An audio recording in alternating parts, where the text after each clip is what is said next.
So thank you for tuning in to another Chris show. You can be anywhere in the world, but you're here with me, and I appreciate you for that. So you guys know while you're on the video, Rick Ross has dropped a new album, Richer Than I Ever Been. You know, he's always talking about his magnificent life. Nothing new from Rick Ross. He did change his album cover from one to the other. You know, a lot of jokes were happening on the internet and whatnot. But before we get into it, I usually like to talk about my background with the artist somewhat. I've kind of been a Rick Ross fan for a while. You know, he's been out for a while. The album that truly made me a Rick Ross fan probably for life was Teflon Don. Like that album to me is still his best project to this day. It was just upper echelon to me. You know, I also love God Forgives I Don't. You know, but either way, Rick Ross, he's a good artist, but there is a thing I do have to say. Like, you know, he does have a particular sound, and he, you know, kind of does it on the same album over and over again. There's times where I love Rick Ross, but there's just, you know, he makes these extra long albums. It's like you're doing a little bit too much sometimes. So that's kind of, you know, my background with Rick Ross, or how I feel about him. But I looked at this album before. You know,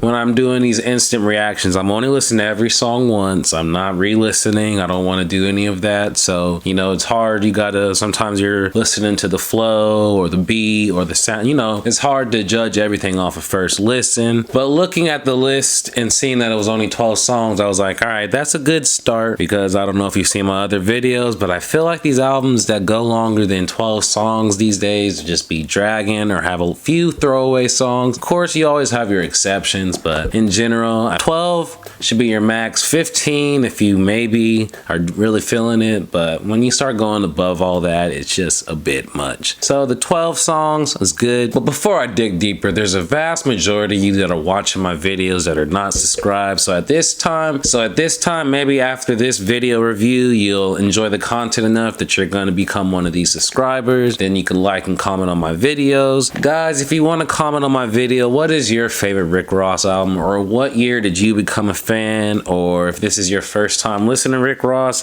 I doubt it in 2021, then did this album make you become a fan? But yeah, let me know in the comment section what album made you a Rick Ross fan, or what song made you a Rick Ross fan. So now let's get to this album. How I'm gonna break it down is into tiers, but also luckily with this album, I kind of put the songs from like least favorite to most favorite. Sometimes I don't, because like I love songs the same, or it's too hard off one listen. But I don't know, with this album it was a little bit easier. And just to give my overall thoughts on the album, I definitely thought it was good, but is it something that's going to be considered album of the year? I do not think that is. Does it definitely have some songs that I'm going to have in my rotation? Yes, and that's good. But also, I do want to say, I feel like Rick Ross, like he has his fan base, or like there's certain people that like Rick Ross. Like, I don't know if he makes music that's appealing to everyone. So I don't know if he's ever going to have a song that is album of the year, or it's gonna win it, or something like that,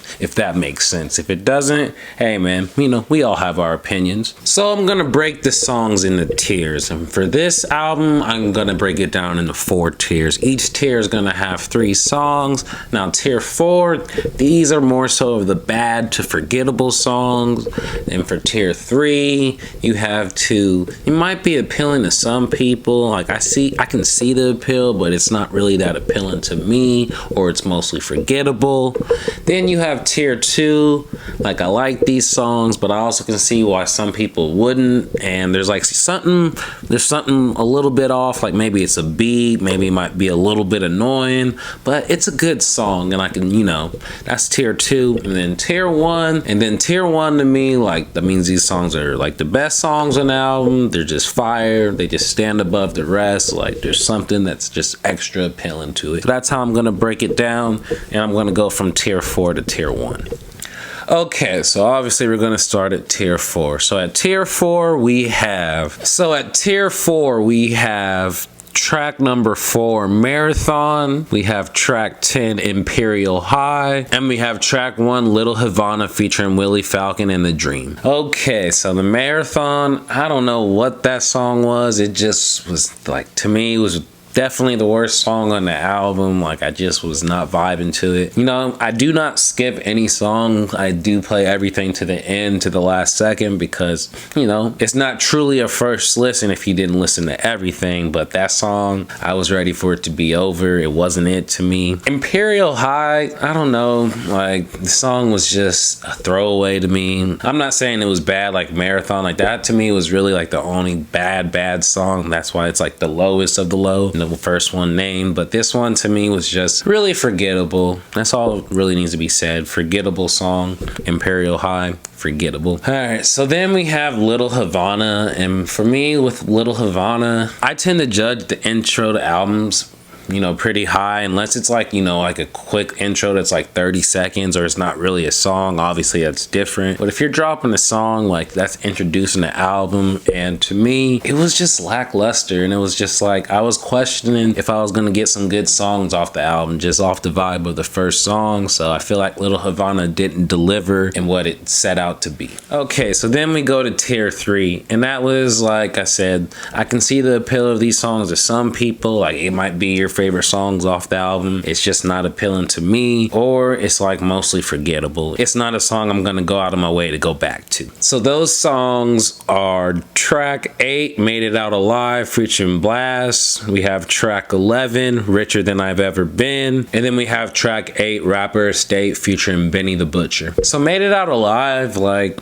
I say, I have nothing wrong to say of the song. It's just not a song I'm gonna go out of my way to listen to or go back to. This is, like I said, I could see somebody, you know, telling me in the comment section, you didn't like that song, like you tripping. Like, okay, I could see it, but it just wasn't it for me. Richer Than I've Ever Been, this is one close. It's like, if it comes on shuffle, I'd listen to it, but I'm not gonna go out of my way to listen to it. But definitely not a bad song. Like, I have no complaints with it. It's just like it's like a typical Rick Ross song, and he's had so much music over the years. Like, you know, if I hear it, cool, but I ain't really going out of my way to listen to a not so special Rick Ross song. And then Rapper Estate, I feel like with this song, if I listen to it more, I might like it. But the thing that really pushed me off this song was the beat. It just was very boring. I don't know what they were thinking when they did it. It sounded like something, I don't know, it just sounded like something you could find off YouTube or SoundCloud. I don't know what it was, but the beat selection really made me have the song lower. But I feel like if they had a better beat, I would put it higher. So then we're at tier 2. It's like, you know, I like this song, but there's something missing, or in one song I could see it becoming annoying, and I'll let you know when we get to that. But with tier 2, we have track 12, Hella Smoke featuring Wiz Khalifa. We have track 6, Wiggle featuring DreamDoll, and then we have track 7, Can't Be Broke featuring Yungeen, Ace, and Major 9. So with Hella Smoke, I was debating really hard between that one and Real Estate on which one I was gonna have. I was really close to putting Real Estate up, but the beat part was what really deterred me from it. But yeah, so Hella Smoke, good, but like I said, if it comes on shuffle, I'm gonna play it, but I'm not gonna go out of my way to play this song. And that's probably the last song I'm really gonna say this about, because then we go to the next song, which is Wiggle featuring DreamDoll, and this is the one where I'm talking about. I like it. It was a good song. I can see it becoming annoying, especially with the ending of the song. Like, I'm gonna try and quickly turn it off my phone when it gets to that part. But it was a good song, but I could see the chorus of it and how the wiggle can get annoying. But I don't know, I like the verses though. And then we have Can't Be Broke. This is another one where I thought it was like poor beat selection, but the song is catchy, and I don't know, the song got better as I kept listening to it, and the song just kept getting better. But I'm like, there's just something about a song with like just a poor beat selection, or just like something that's not like making you want to bob your head to or do something. I don't know, when that happens, it's hard for me to want to keep going back to it, and that's what stopped that song from being on tier 1, but it's at the high end of tier 2. So then we have my tier 1 songs. These are the songs that I think are hits, that I think are the best songs on the album. So for tier 1 songs, I have track 9, Outlawz, which is featuring Jazmine, Sullivan, and 21 Savage. Then I have track 2, The Pulitzer. And then last but not least, I have Warm Worlds in a Cold World, which is featuring Wale and Future. So at track 9,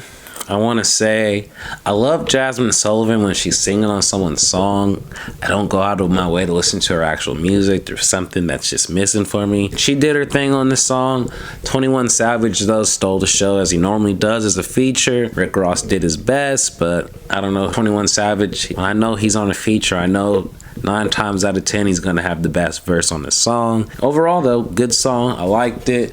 Then the Pulitzer, I could see some people, you know, having a little controversial question of me having it this high, but I don't know. I felt like that was just like Rick Ross at his best when he's just, I don't know, talking this shit or just like, he was just, he was on his shit on that song to me, and that was just something I would go out of my way to listen to. And yeah, I'm gonna be listening to that song quite a bit in the next few weeks. Like, Pulitzer was really good. And then the best song, the funniest thing about this song is, you know, like, I try and let the songs play out before I even look at if there's a feature, what the name of it is. And just as soon as the song started and I heard the beat and then how Rick Ross was talking, I was like, it's gonna be a hit. And then I looked at my phone because I wanted to see what the name of the song. I saw Wale and Future on it. I was just like, okay, so this was definitely, he put in his best work, or did make sure this was the best song on the album because he put Future on it. You ain't gonna fuck around. And then Wale, of course, you know, you gotta have the respect for Wale. He's put in his work. Either way, great song. You should play it. If you haven't played it, just play it again. I don't know. Best song on the album, clearly. I don't know, that beat's just special to me. Like I said, overall to me, good album. Definitely gonna listen to this more than I have in other ones. Like I said, Rick Ross has had some stretches where I only listen to a few songs. I'm not listening to the full thing. This one's definitely better. I'm not gonna say I'm listening to all the songs all the time or all over. Doubt it. But the songs that are good, they're good. And you know, that's kind of good enough when you've had a track record of Rick Ross. So let me know what you guys think in the comment section. How did you guys feel about the album? Do you feel like I'm gassing it up too much? Do you feel I'm talking it down a little bit? Are you a big Rick Ross fan? You think he's okay? You think he drops a few good songs, but you know, sometimes artists outshine him on his songs? How do you guys feel in general? Because this is my first time really talking about Rick Ross on the channel. You know, he hasn't dropped anything in the recent time for me to review. But as you know, of Chris, I'm gonna give you the updates when the updates are there. And if the updates aren't there, I'm gonna give you the continued album reviews. That's why you make sure to subscribe, turn the notification bell for all my videos so you can like and participate in the comment section. This Chris, I'm out this motherfucker.